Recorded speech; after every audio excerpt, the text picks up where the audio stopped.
Last lecture we have studied about PQ system or optimal replenishment system. So now in today's lecture we are going to discuss about ABC analysis of inventory, which is very important analysis as far as inventory control is concerned. So let us start. So ABC analysis is also known as always better control analysis. A stand for always, B stand for better, and C stand for control. So thus we can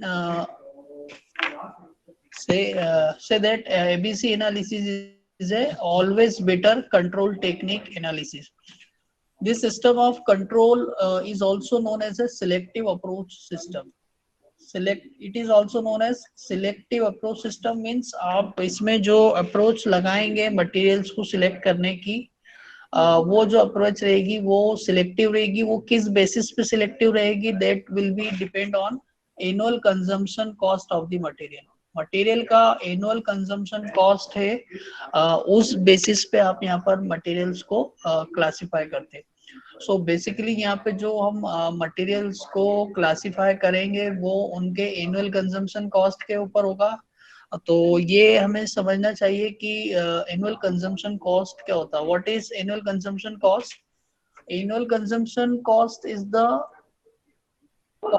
per unit CU into, and it will be multiplied by the number of units used per year. Number of units used per year. तो annual consumption cost होता है एक cost की unit. For example अगर कोई raw material है या कोई एसेसरीज है या कोई कंपोनेंट है जिसका कर रहे हैं 10 रुपीज, और अगर एनुअली आप इसकी 100 यूनिट्स यूज करने वाले हैं आपकी इंडस्ट्री में, तो इसका जो टोटल एनुअल कंजम्पशन कॉस्ट होगा that will be equal to 1000 rupees. तो इस तरीके से हम समझ सकते हैं कि जितने भी मटेरियल्स हम इंडस्ट्री में यूज कर रहे हैं, हमारी शॉप में यूज कर रहे हैं या हमारे बिजनेस में यूज कर रहे हैं, उसका एनुअल कंजम्पशन कॉस्ट का सीधा सीधा मीनिंग रहेगा एक यूनिट का cost into number of units जो हम पूरे साल में इसमें यूज करने वाले हैं उसका. तो इस बेसिस पे हमने जो मटेरियल्स है उनको क्लासिफाई किया है. So materials are classified in 3 basic categories: A class items, B class items, and C class items. So now we discuss what is A class items, how we will categorize the items into A category. So these items are less in number. First important thing is that A class items are less in number. इनकी जो total number of amount होता है per year में, इनका जो consumption होता है वो काफी कम होता है, but consumes large portion of the total inventory investment. Total inventory पे आपने जो इन्वेस्टमेंट किया है, जो पैसा खर्च किया है, उसका एक काफी बड़ा पोर्शन, लार्ज पोर्शन इनमें कंज्यूम हो जाता है. तो दो बेसिक इंपॉर्टेंट चीजें हैं ए क्लास इन्वेंट्री के लिए या ए क्लास आइटम के लिए. These are less in number, इनका नंबर बहुत कम होता है, but the annual consumption cost और एनुअल चार्जेस जो होते हैं इनके काफी हाई होते हैं. आप का जो इन्वेंट्री है उसका लगभग 70%, आपकी इन्वेंट्री का लगभग 70% जो पैसा होता है वो ए क्लास आइटम की परचेसिंग पर ही खर्च हो जाता है. तो इसको अगर हम एग्जांपल के थ्रू समझना चाहे तो हम एक एग्जांपल कंसिडर करते हैं. We consider here an example. For example let us consider there are two materials. There are two materials, material X and material Y. The unit cost of the material X is 1 rupees. The unit cost of the material X is 1 rupees. तो अगर आप material x ले रहे हैं तो उसका unit cost, उसकी एक यूनिट को परचेस करने में आपको जो आने वाला कॉस्ट है वो आएगा 1 rupee. And annual consumption is 1000 units. और एक्स वाला जो मटेरियल है उसका जो एनुअल कंजम्पशन है वो हो जाएगा 1000 यूनिट्स। तो अगर हमें कोई बोलता है कि इसका एनुअल कंजम्पशन कॉस्ट पता कीजिए, तो it's annual consumption cost will be equal to 1 into 1000 means 1000 rupees. तो एक साल में आपको इसके ऊपर 1000 रुपीज खर्च करना पड़ेंगे इसकी परचेसिंग के लिए। तो जो भी आपका इन्वेंट्री है उसमें से 1000 रुपीज आप पर्टिकुलर मटेरियल एक्स को परचेस करने में खर्च करते हैं। The unit cost of material Y is 200 rupees. जबकि अगर हम मटेरियल वाई की बात करें, while we talk about material Y, then its unit cost is 200 rupees and the annual consumption is very small. Annual consumption is only 3 units. तो इसका जो annual consumption है वो हो जाएगा 3 यूनिट।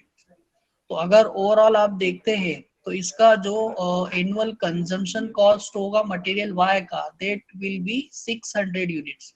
तो मटेरियल एक्स का जो हमने देखा एनुअल कंजम्पशन कॉस्ट हमें मिल रहा है, वो मिल रहा है 1000 रुपीज।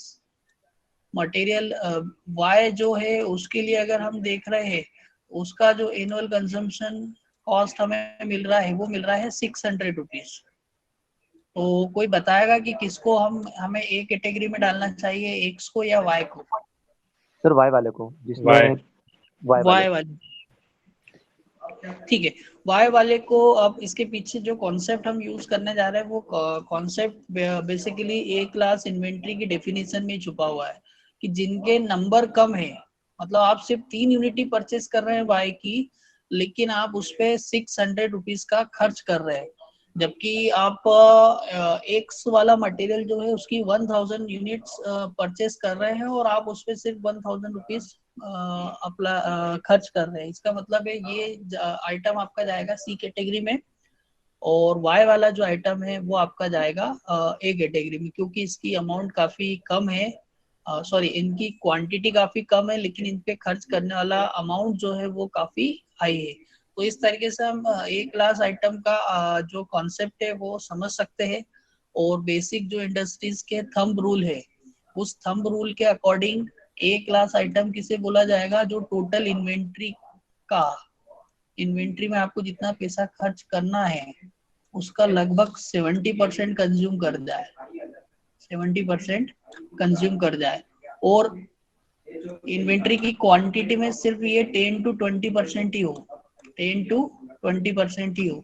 तो आप ध्यान से समझना इस चीज को कि आप इन्वेंट्री में 5 to 10% तक या 10 to 20% तक ही मटेरियल परचेस कर रहे हैं, लेकिन उतना कम मटेरियल परचेस करने पर भी आपको जो आपका एनुअल कंजम्पशन करना है, आपका जो एनुअल बजट है, उसका लगभग 70% जो आपका खर्च हो रहा है वो ए टाइप के आइटम पर ही खर्च हो जाता है।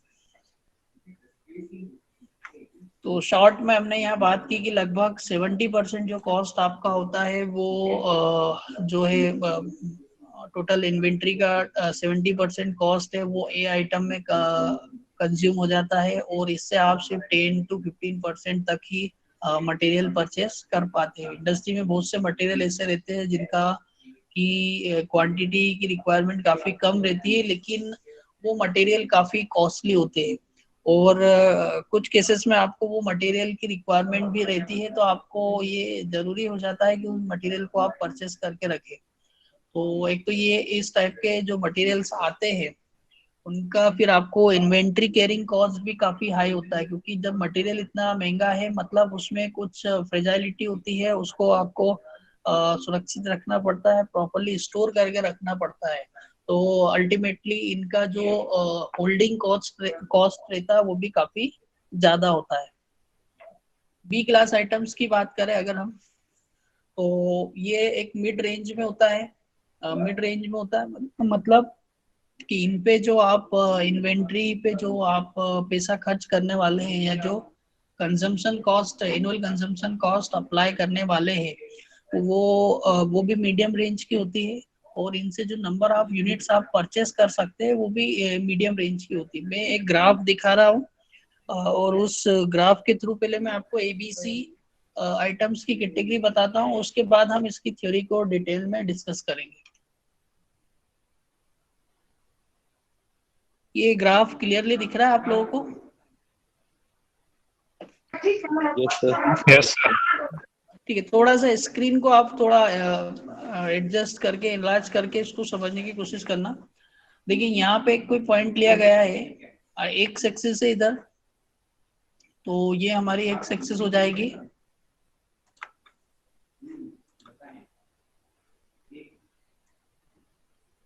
ठीक है, अब एक्स एक्सिस पे हमने क्या लिया है, परसेंटेज ऑफ इन्वेंट्री परचेज्ड।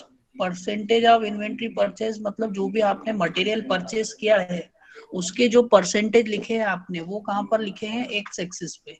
तो एक्स एक्सिस पे मैं ऐसा कंसिडर कर रहा हूँ कि इन्वेंट्री की क्वांटिटी कितनी परसेंट मैंने इन्वेंट्री यहाँ पर ली है, वो इन्वेंट्री मैंने लिखी है एक्स एक्सिस पे। वाई एक्सिस पे हम क्या कंसिडर कर रहे हैं, वाई एक्सिस पे हम कंसिडर करेंगे कि इस पे कॉस्ट कितना खर्च हो रहा है। जो वाई एक्सिस रहेगी उस वाई एक्सिस में हम लेंगे कॉस्ट। कॉस्ट कौन सा, एनुअल कंजम्पशन कॉस्ट, ये कॉस्ट लिया मैंने। ठीक है, अब क्या कर सकते हैं इसमें हम कि इन दोनों के बीच में हमको ग्राफ बनाना है वहां पे, और उस ग्राफ की वैल्यूज को देखना है किस तरीके से आ रही। तो देखिए 0% का पॉइंट मैंने यहाँ कहीं लिया हुआ है, और ये पॉइंट है 20% का। मतलब 0 से 20% जो annual consumption, annual inventory purchase की है, मतलब अगर मैंने जितनी भी इन्वेंट्री परचेस की है उसका 20% जो है वो कितना कंज्यूम कर रहा है इन्वेंट्री का, लगभग 80% खर्च जो आ रहा है इन्वेंट्री परचेस करने में, 80% का जो खर्च आ रहा है वो आ रहा है 20% आइटम्स को परचेस करने में। कुछ केसेस में ये ग्राफ जो होता है वो 70% तक भी रहता है, वो डिपेंड करता है कि आप किस इन्वेंट्री का किस कंपनी का ग्राफ देख रहे हैं। कुछ इंडस्ट्रीज ने इसको, इसकी रेंज 70% तक मानी है और कुछ इसको 80% तक लेके चलते हैं। मोस्टली जो कंपनीज है वो ए कैटेगरी में खर्च होने वाले अमाउंट को 70% तक मानती है। तो अगर आप ए कैटेगरी का आइटम परचेस कर रहे हैं तो उसमें आपको क्या हो रहा है कि उस आइटम में टोटल आप 20% परचेसिंग कर रहे हैं, और 20% मटेरियल परचेस करने के लिए आपको लगभग आपकी इन्वेंट्री का जितना भी आपने बजट बना रखा है इन्वेंट्री खरीदने का, उसका 70% तक चार्ज वहां पर लग जाता है। नेक्स्ट जो इसके आगे हमको दिखाई दे रहा है, यहाँ पर दिया हुआ 80% वाला ग्राफ। ठीक है, तो ये लगभग कुछ केसेस में हम इसको 85% तक भी लेते हैं या 90% तक लेते हैं।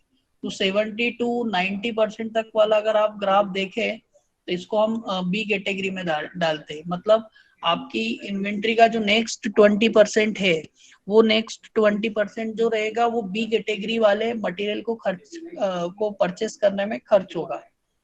तो मैं फिर से एक बार शॉर्ट पे बताता हूँ। ए कैटेगरी आइटम उनको बोलेंगे ऐसे आइटम जिसको की जिनकी क्वांटिटी आपकी इंडस्ट्री में 0 से 20% तक होती है, लेकिन उनको परचेस करने के लिए आपका एनुअल बजट का लगभग 70% जो है वो पैसा वहां पर खर्च हो जाता है, तो उसको हम बोलते हैं ए कैटेगरी आइटम।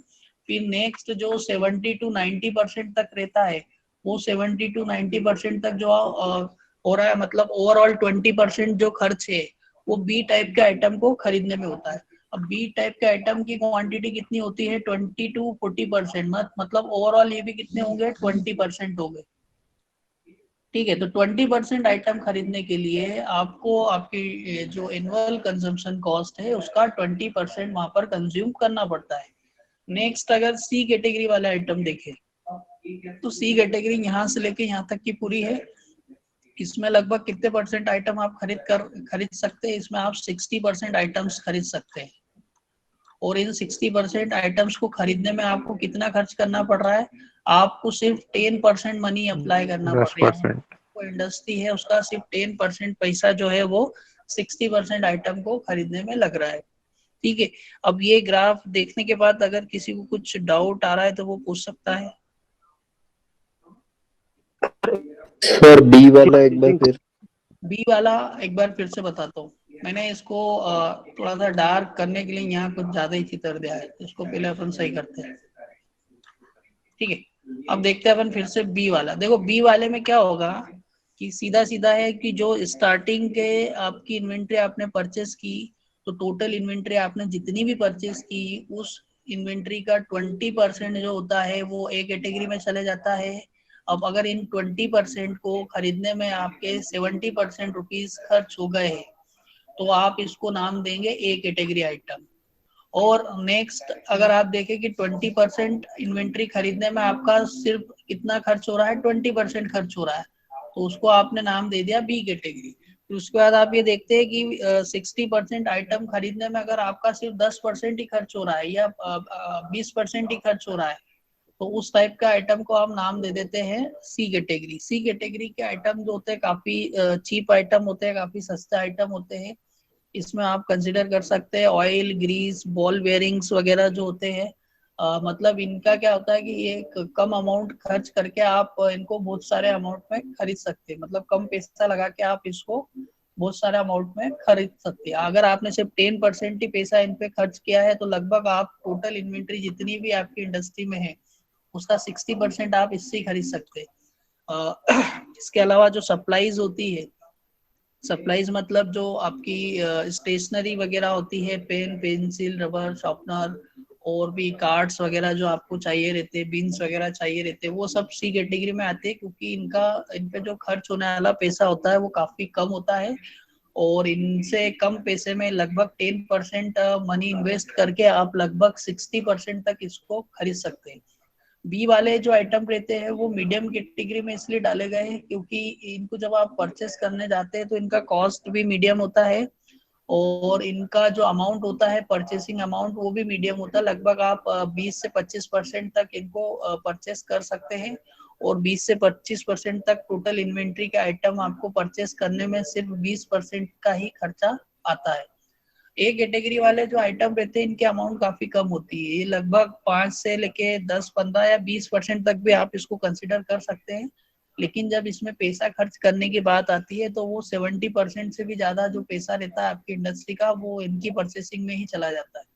आप कोई ऐसा प्रोडक्ट बनाने चाह रहे हैं जिसमें कि आपको कोई सुपीरियर मेटल्स की जरूरत पड़ रही है, आप वहाँ टंगस्टन लगाना चाह रहे हैं या फिर आप टाइटेनियम का यूज करना चाह रहे हैं उसमें, तो ये क्या होता है कि इनका क्वांटिटी भले ही आप उस प्रोडक्ट में कम लगा रहे हैं, लेकिन इनके जब कॉस्ट आप देखते हैं तो वो काफी ज्यादा कॉस्ट में आता है, कॉस्ट में आता है। तो इस टाइप का अगर मेटल्स या कुछ स्पेशल चीजें अगर आप वहाँ पे आपके प्रोडक्ट में अप्लाई करते हैं तो उनके कॉस्ट काफी ज्यादा हो जाते हैं और उनको हम एक कैटेगरी में डालते हैं।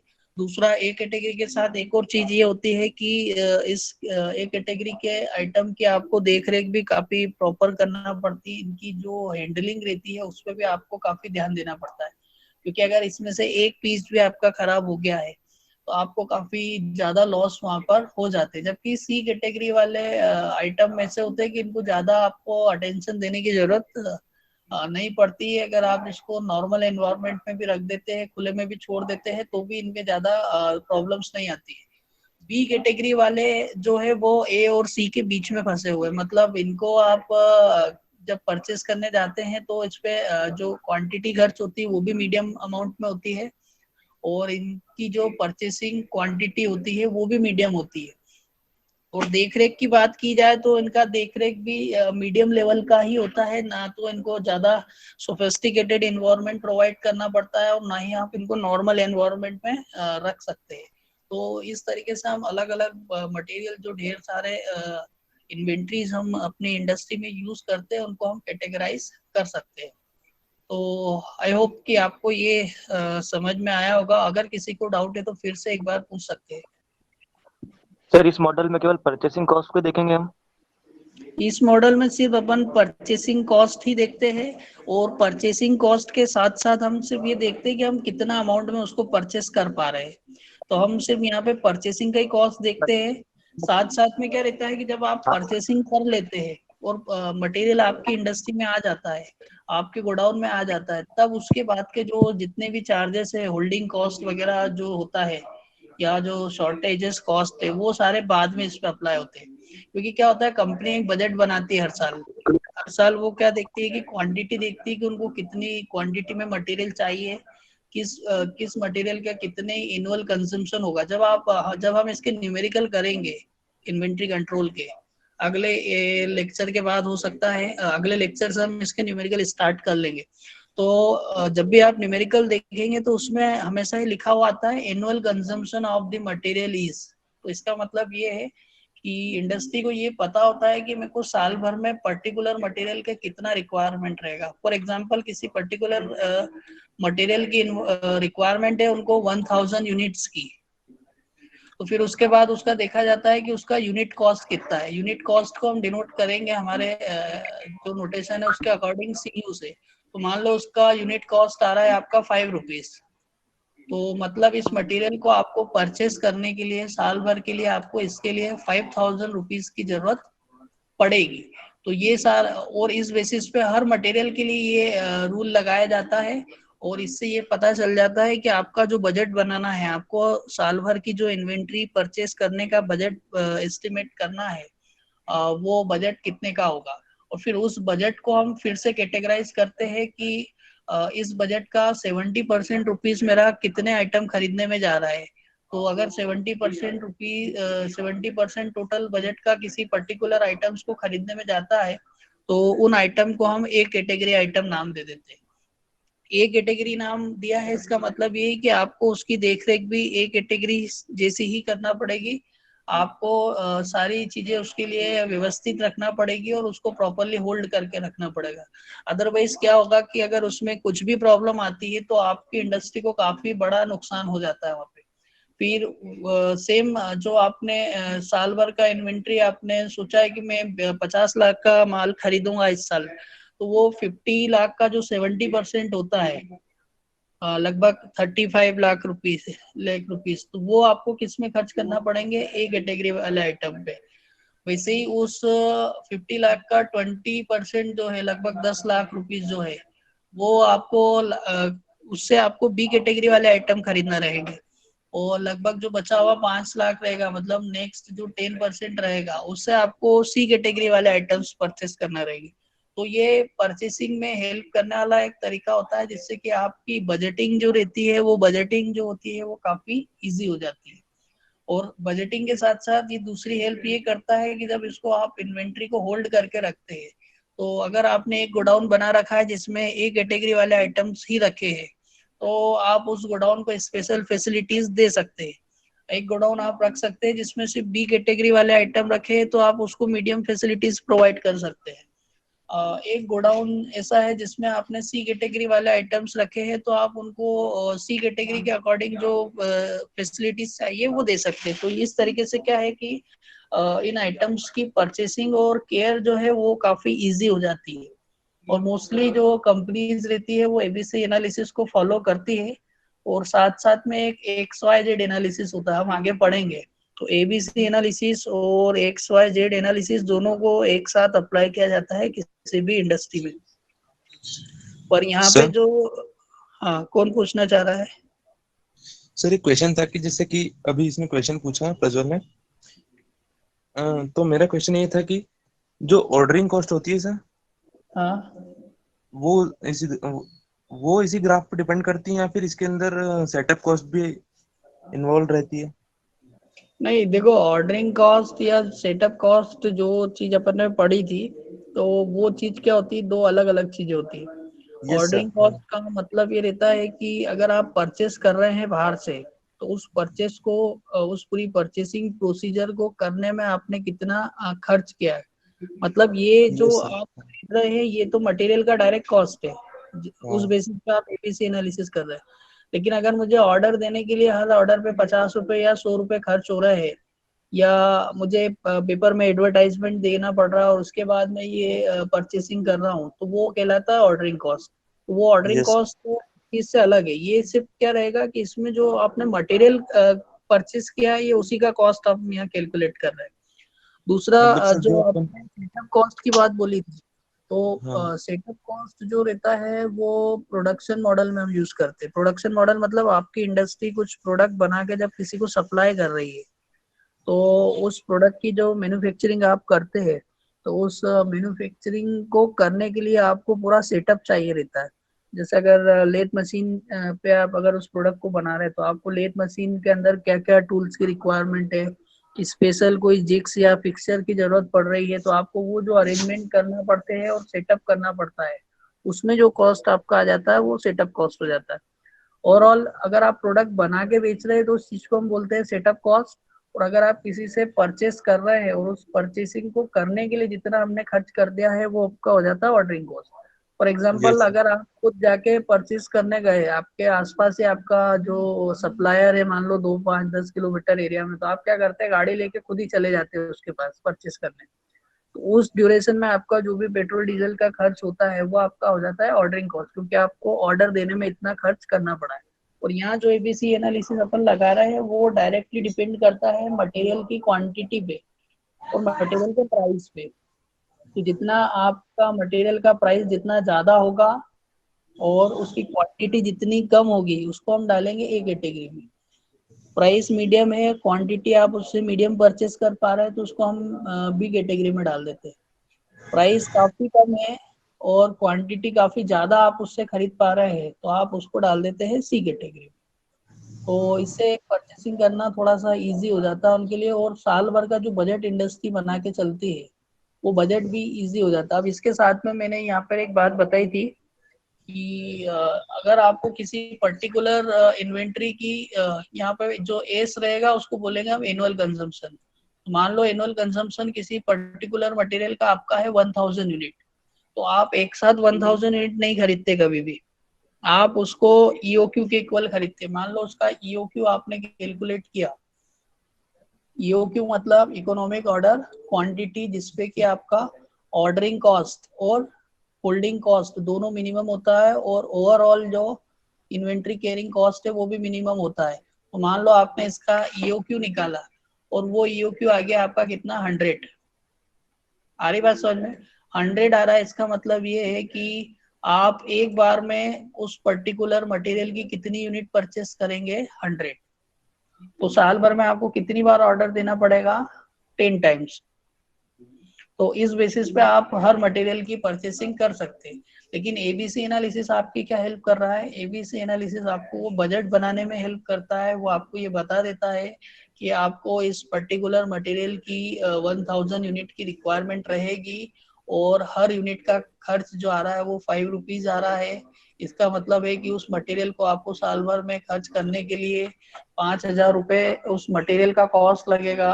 साथ साथ में आपको फिर ये भी देखना पड़ता है कि साल भर में आप कितने ऑर्डर देंगे और हर ऑर्डर को देने में आपका कितना कॉस्ट लग रहा है। इन सभी चीजों का आपको अलग से बजट बनाना पड़ता है। और साथ साथ में क्या होगा कि अगर मैं एक साथ में पूरी 1000 यूनिट खरीद के लिया था तो मुझे एक प्रॉब्लम ये आ जाती है कि मुझे ये पूरा होल्ड भी करना पड़ जाएगा। तो अगर मैं इसको होल्ड करके रखूंगा पूरे साल भर तक तो मेरे को इस पे कुछ और भी खर्चे लग जाएंगे। इसलिए हम क्या करते हैं, हमेशा ईओक्यू के इक्वल ही मटेरियल परचेस करते जाते हैं, बार बार ऑर्डर देके नया मटेरियल मंगाते जाते हैं ताकि ज्यादा होल्डिंग पे हमारा कॉस्ट ना लगे। ठीक है, तो ग्राफ से रिलेटेड जो भी प्रॉब्लम है, ग्राफ आपको ये प्रॉपर समझ में आ रहा है? ग्राफ थोड़ा बहुत वेरिएशन हो सकता है, 2-5% ऊपर नीचे, आपको अलग अलग ग्राफ जो आप बुक में देखेंगे या किसी कंपनी की वेबसाइट पे जाके देखते हैं तो वो थोड़े बहुत वेरी कर सकते हैं, क्योंकि वो कंपनी के मैनेजर और उनके सीईओज वगैरह जो हायर अथॉरिटीज रहती है वो डिसाइड करते हैं कि मैं 20% मटेरियल और 70% मनी वाला जो है उसको एक कैटेगरी में डालूंगा। कुछ लोग क्या करते हैं कि 10% मटेरियल और 70% इन्वेंट्री कॉस्ट जो होती है उसको एक कैटेगरी में डाल देते हैं। तो वो भी डिपेंड करता है कि आपकी कंपनी की पॉलिसीज किस टाइप से। तो यहाँ जो मैंने ग्राफ लिया है एक जनरल ग्राफ है जो कि नॉर्मली जिसमें हम 20% मटेरियल और 70% खर्च जो हो रहा है उस पे उसको हम एक कैटेगरी में डालते हैं। नेक्स्ट जो 20% मटेरियल है, मतलब 20% टू 40% तक का जो मटेरियल है उसको खर्च करने में लगभग 20% का खर्चा आता है, उसको बी कैटेगरी में डाल देते हैं। और रिमेनिंग जो 60% है, 60% मतलब एक बहुत ज्यादा अमाउंट में आप इन्वेंट्री खरीद रहे हैं और उसका सिर्फ आपको 10% ही खर्च करना पड़ रहा है। 5 to 10% में अगर आप 60% तक इन्वेंट्री खरीद पा रहे हैं तो फिर हम इसको नाम देते हैं सी कैटेगरी। ठीक है, तो ये ग्राफ से हमने समझा। अगर इसका जो थ्योरेटिकल एस्पेक्ट है अगर हम उसको देखें तो ये सारी बातें हम कर ही चुके हैं कि किस कैटेगरी को हम कितने परसेंट बेसिस पे वहां पर डिवाइड कर सकते हैं। तो आई थिंक एबीसी एनालिसिस अपना टॉपिक जो है वो कंप्लीट हुआ है। अब जब इसका न्यूमेरिकल हम सॉल्व करते हैं तो उस न्यूमेरिकल को सॉल्व करने में थोड़ी सी प्रॉब्लम आती है, तो उसके लिए मैंने यहाँ एक प्रोसीजर लिख रखा। अगर इस प्रोसीजर को हम वहाँ फॉलो करते जाएंगे तो न्यूमेरिकल्स काफी इजीली हम सॉल्व कर सकते हैं और एबीसी एनालिसिस से रिलेटेड जो भी प्रॉब्लम्स है उसको भी हम सॉल्व कर सकते हैं। तो ये प्रोसीजर कुछ इस टाइप से list out all the items in store along with their unit price.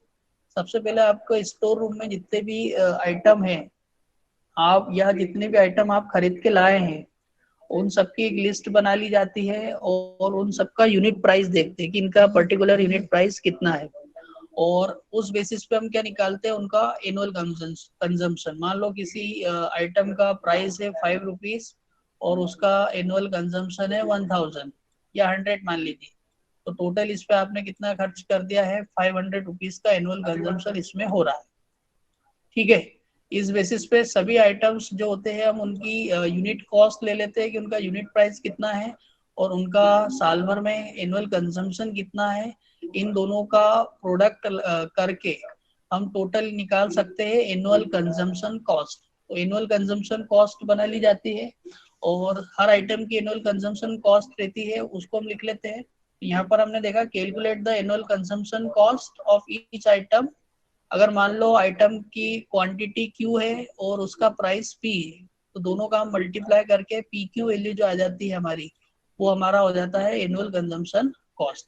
फिर क्या करते हैं, थर्ड चीज होती है rearrange this list in descending order of annual consumption. अब आपने जब एनुअल कंजम्पशन कॉस्ट निकाल लिया है तो जिसका एनुअल कंजम्पशन कॉस्ट सबसे ज्यादा होगा उसको टॉप पे लिखेंगे, उससे कम एनुअल कंजम्पशन वाले को उसके नीचे लिखेंगे, उससे कम एनुअल कंजम्पशन वाले को उसके नीचे लिखेंगे। इस तरीके से हम एक डिसेंडिंग ऑर्डर में इसको जमा लेते हैं। थर्ड क्या करते हैं, कम्युलेटिव टोटल निकालते हैं। कम्युलेटिव टोटल निकालने का वही तरीका है जैसा हम कम्युलेटिव फ्रीक्वेंसी निकालने के लिए करते हैं। फर्स्ट वैल्यू जो है उसको साइड में लिखते हैं, उसके साथ जो नीचे वाली सेकंड वैल्यू है उसको ऐड करके साइड में लिखते जाते हैं। इस तरीके से जिगजैग पैनर में हम लोग उसका कम्युलेटिव प्राइस जो होता है वो निकाल लेते हैं। उसके बाद कम्युलेटिव प्राइस निकाल लेते हैं तो हमको टोटल पता चल जाता है कि टोटल हमारा कॉस्ट कितना खर्च हो रहा है, और उससे पर्टिकुलर जो क्वांटिटी है उसके कॉस्ट को डिवाइड कर दिया जाता है, तो हमको परसेंटेज वैल्यू मिल जाती है। तो ये सारी चीजें जब हम न्यूमेरिकल करेंगे तब मैं ये पूरी प्रोसीजर आप लोगों को एक बार फिर से बता दूंगा। तो इसको अभी हम यहाँ पे थोड़ा सा लीव करते हैं, हम नेक्स्ट आगे बढ़ते हैं कि इसमें ये जो कॉन्सेप्ट आया था एबीसी एनालिसिस का, वो एबीसी एनालिसिस का कॉन्सेप्ट कहाँ से आया था। तो एक एनालिसिस होता है जिसको परेटो एनालिसिस बोलते हैं, आप लोगों ने सुना होगा इसके बारे में।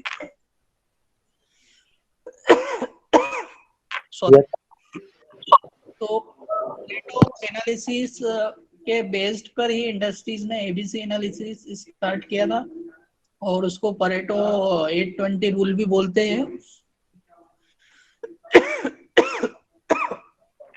एक minute,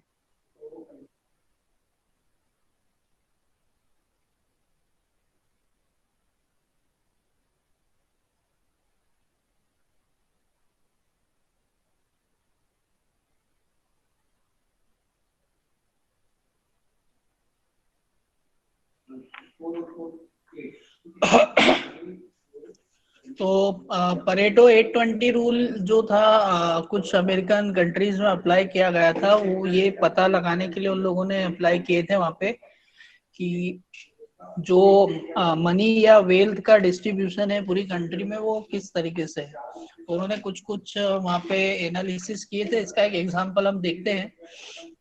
late us say that it will work out to, अब ये देखिए यहाँ से the 80-20 rule states that 80% country's economy is controlled by 20% of the people। अब ये परेटो ने जो 80-20 रूल दिया था उसने पूरी स्टडी की थी। उन्होंने बताया कि जो हमारी कंट्री है, मतलब अमेरिका में हुआ था एनालिसिस, तो उन्होंने बताया कि जो अमेरिका की 80% इकोनॉमी है वो 20% लोगों के हाथ में ही है। वो लगभग ऐसे हमारे कंट्री में भी है कुछ। तो उन्होंने इसके लिए क्या बताया कि let us say that it will work out to, अगर किसी ऑर्गेनाइजेशन का मंथली बिल उन्होंने देखा और किसी ऑर्गेनाइजेशन का मंथली बिल देखते हैं तो वो लगभग आ रहा है 10 लाख रुपीस। जब उन्होंने एनालिसिस किया तो उनको पता चला कि जो 70% है, तो 10 लाख का 70% मीन्स 7 लाख रुपीस जो है, वो बिल किन लोगों का आया? कुछ ही लोगों का आया है, बिल ऑफ फ्यू पीपल। और कितने लोगों का बिल था? 10% ऑफ द ऑफिसर। उन्होंने देखा कंपनी में जो बिल वगैरह आ रहे हैं वो टोटल बिल का जो 70% खर्चा किया है वो सिर्फ 10% लोगों ने ही खर्च किया है। और नेक्स्ट जो 2 लाख रुपीज है, मतलब नेक्स्ट जो 20% है वो 40% लोगों ने खर्च किया है। तो इस तरीके से उन्होंने देखा कि अलग अलग परसेंटेज में लोग जो है अपनी रैंक के अकॉर्डिंग खर्चा कर रहे हैं। और जो बैलेंस है 1 लाख, मतलब 10 लाख में से 7 लाख इन्होंने खर्च किया ए कैटेगरी वालों ने, और 2 लाख रुपीज जो है बी कैटेगरी वालों ने खर्च कर दिए हैं, जिनका अमाउंट 40% था। और 10 लाख रुपीज जो बचे हुए 50% लोग हैं उन्होंने खर्च किया। तो उनको इन्होंने, उन वर्कर्स को, उन एम्प्लॉयों को उन्होंने ए, बी और सी कैटेगरी में डाल दिया था। तो उसी को बेस मान के बाद में फिर इंडस्ट्रीज जो है वो परेटो एनालिसिस का ही बेस लेके एबीसी एनालिसिस करना उन्होंने स्टार्ट किया। ठीक है, अब हम स्टार्ट करते हैं वीडी एनालिसिस। काफी ये भी एक काफी इंटरेस्टिंग एनालिसिस है, इसको समझते हैं हम। अब वी क्या है यहाँ पे? V stands for vital and E for essential, D for desirable. अब ये जैसा काम है वैसा ही, जैसा इनका नाम है उसी तरीके का इनका काम भी रहता है, उसको देखते हैं हम। तो the ABC analysis depends on the annual consumption. अब एबीसी एनालिसिस को अगर हम इससे कंपेयर करते हैं वीडी एनालिसिस से, तो एबीसी एनालिसिस जो था वो पूरी बात करता है कंजम्पशन वैल्यू की।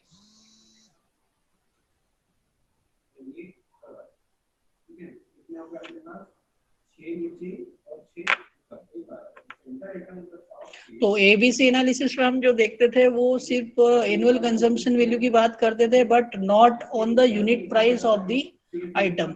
अब ये यूनिट प्राइस, अब जो हमने पिछले एग्जांपल में एबीसी में देखा वहां पे यूनिट प्राइस भले कम हो लेकिन उसका एनुअल कंजम्पशन हमें कैलकुलेट करना पड़ता था कि साल भर में कितना पैसा खर्च हो रहा है।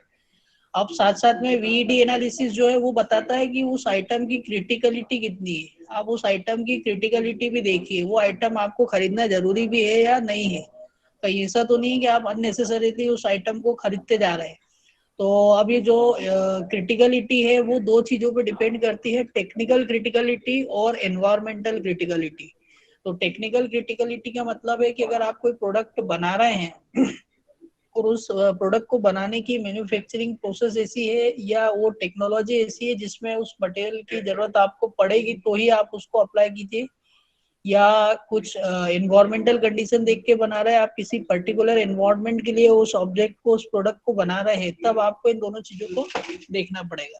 तो यहाँ पे वाइटल का मतलब है V items are more critical in nature. ये देखिए यहाँ पे मोर क्रिटिकल इन नेचर, इसका मतलब है कि ये काफी जरूरी होते हैं, काफी क्रिटिकल होते हैं, without which the system can not run.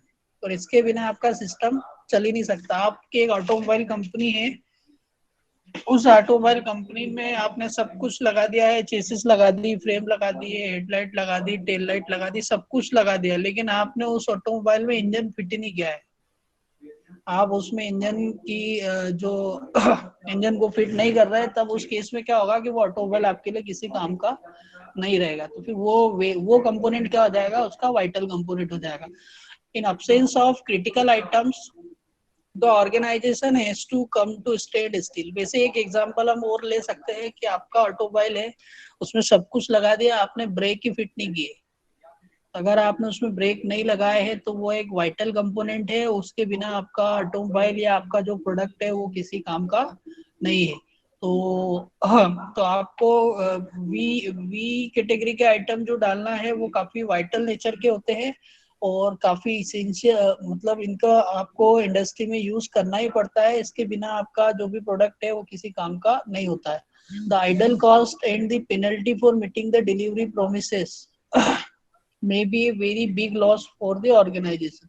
अब इसके कारण क्या हो सकता है कि अगर आपने वो आइटम ही नहीं लगा के दिया है उसमें, तो इसके कारण आपको बहुत सारे पेनल्टीज हो सकती है, या जो डिलीवरी के टाइम आपने प्रोमिसेस किए थे वो डिलीवरी आपकी फुलफिल नहीं हो पाती। यहाँ पे फिर से हम एक एग्जांपल देख रहे हैं इसमें ऑटोमोबाइल का, जिसमें कि एक क्लच का एग्जांपल लिया हमने, क्लच वायर का। Clutch wire, spare tyre are critical items. It is because while we are on road, if clutch wire fails, then it is very difficult to drive the vehicle.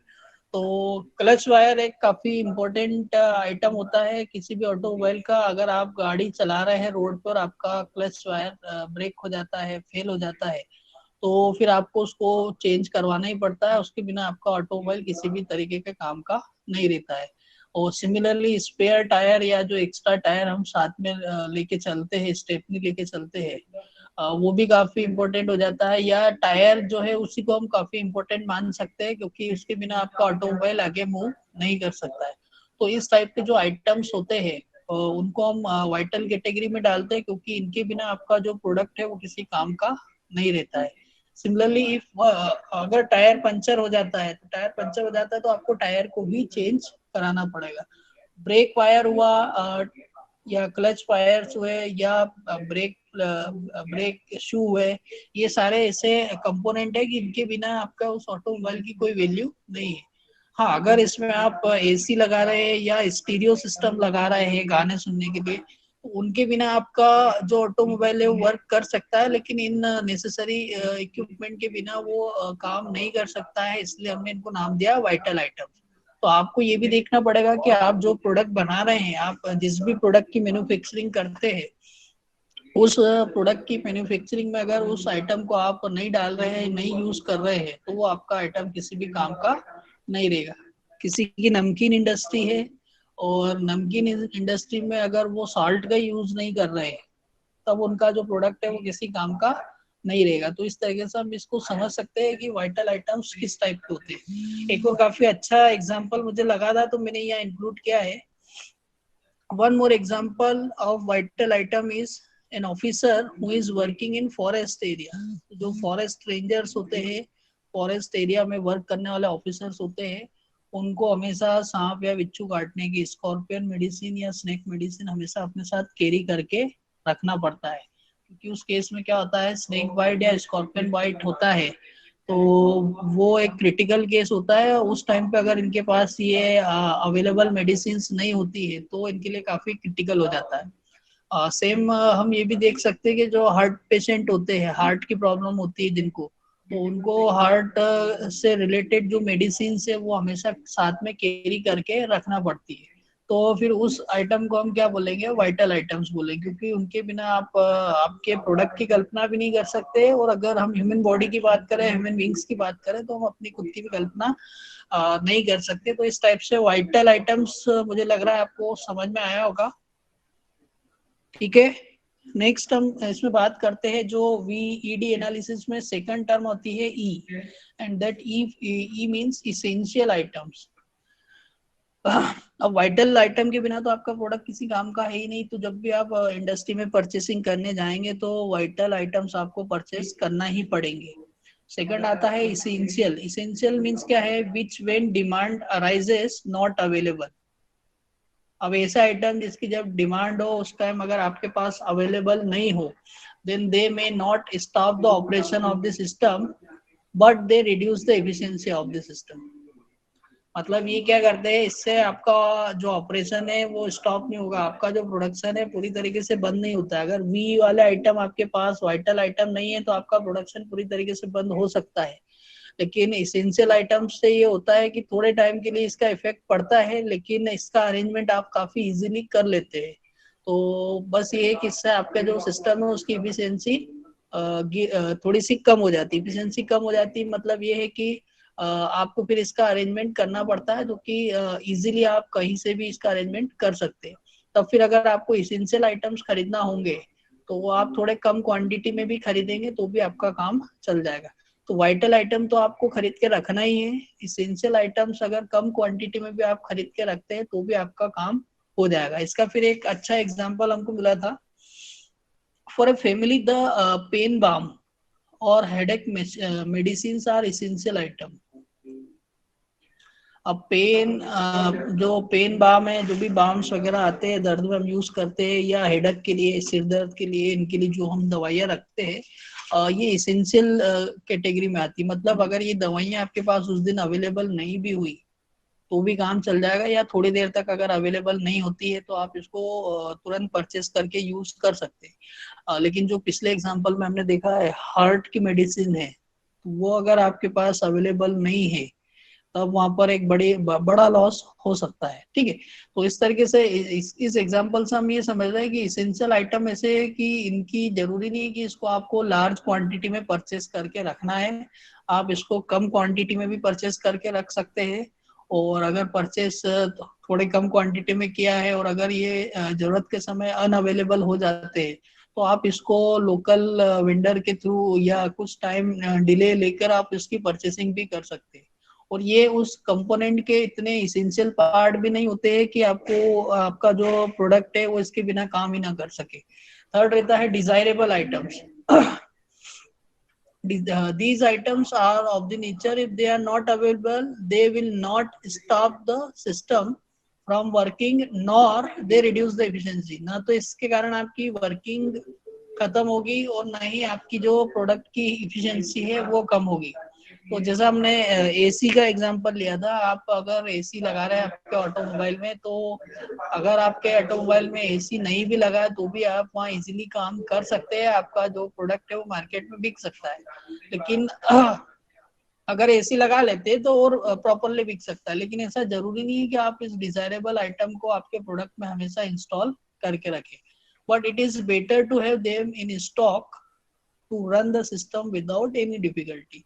और इनको stock में इसलिए रख लिया जाता है कि जरूरत पड़ने पर, अगर इनकी जरूरत पड़ती है और हमें उसको यूज में लाना है तो इसके कारण कोई डिफिकल्टी वहां पर ना हो सके। The VED analysis is said about depends on the criticality. अब जो पूरा वीईडी एनालिसिस हमने पढ़ा है, इसका जो बेसिक बेस है वो है क्रिटिकलिटी। क्रिटिकलिटी मतलब हमको ये देखना पड़ेगा कि वो जो प्रोडक्ट है वो जरूरी भी है, वो रॉ मटेरियल जो है वो आपके लिए जरूरी भी है या नहीं है। तो जो इसेंशियल है, जो आपके लिए बिल्कुल वाइटल है, तो उसको आप थोड़ा अमाउंट में परचेस करके रख सकते हैं एडवांस में। इसेंशियल वाले को थोड़ी कम क्वांटिटी में परचेस करके रख सकते हैं, और डिजायरेबल आइटम्स जो है उनको थोड़ी और कम क्वांटिटी में आप वहां पर परचेस करके रख सकते हैं। तो इससे भी एक परचेसिंग में काफी हेल्प मिलती है और हमें पता चलता है कि किस टाइप के हमें वहां पर आइटम्स को कितनी कितनी क्वांटिटी में परचेस करना चाहिए। ठीक है, तो मैं इस टॉपिक को भी यही खत्म कर रहा हूँ। और इसके बाद जो नेक्स्ट लेक्चर जो भी रहेगा उसमें हमारे पास XYZ एनालिसिस और FNSD एनालिसिस दो रहेंगे। और उसके बाद हमें यहाँ से मॉडल स्टार्ट करना है जिसमें कि मैं कुछ डेरिवेशंस वगैरह आप लोगों को पढ़ाऊंगा।